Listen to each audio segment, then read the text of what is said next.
Malapit na raw ang tuluyang pagbangon ng business district ng Tacloban City, 3 taon matapos silang salantahin ng Super Typhoon Yolanda.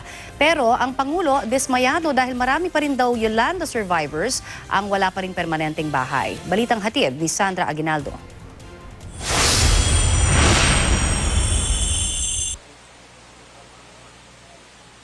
Sa ikatlong anibersaryo ng pananalasa ng Bagyong Yolanda, nag-alay ng bulaklak si Pangulong Duterte sa mga nasawi na nakalibing sa mass grave na ito sa Holy Cross sa Tacloban City. Ang Pangulo nagpahayag agad ng pagkadismaya dahil nalaman daw niyang marami pa sa mga pamilyang biktima ng bagyo ang hindi pa nabibigyan ng permanenteng bahay. Itinalagay niya si Presidential Assistant for Visayas, Mike Dino, bilang tagapamahala sa bagay na ito. I am not satisfied. Magawa ka ng bahay dyan ka tumira. You oversee I want this thing completed. I'll be back December. Mike, gusto ko na sa harap nila, gusto ko, by December, gusto ko makalipat na lahat.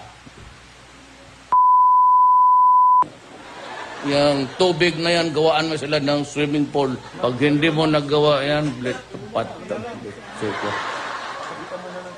Kapwa dumating sa pagtitipon sina Vice President Leni Robredo at Senador Bongbong Marcos na naging magkalaban noong eleksyon at magkalaban pa rin sa protestang isinampa ni Marcos. Hindi nga sila nagbatian kahit nasa iisang entablado. Si Robredo ang biniro ng husto ng Pangulo. Si Ma'am Leni, medyo shorter than usual yung damit na, tingnan mo yung tuhod ni... Nung halata niya, sige na siya. Gusto ko sabihin, Ma'am, mag-shorts ka na lang kaya. Nasasanay na ako kay Presidente, parati ako nagiging kulutan. Gaya ng sabi niya, parang sinasabi na, ano yun, pabirong pagsabi. Ayon kay Tacloban City Mayor Maria Cristina Romualdez, halos 90% na ang pagbangon ng kanilang business district sa Tacloban City.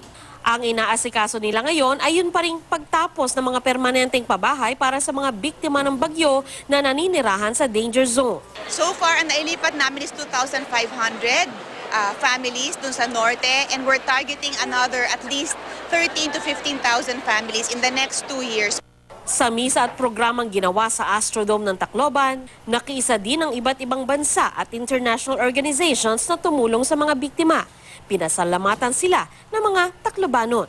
Later this afternoon, we'll be going to a school where we are, our U.S. Agency for International Development, USAID, has constructed 9 classrooms. We remain committed to the alliance. Mula sa Tacloban City, Sandra Aguinaldo, GMA News.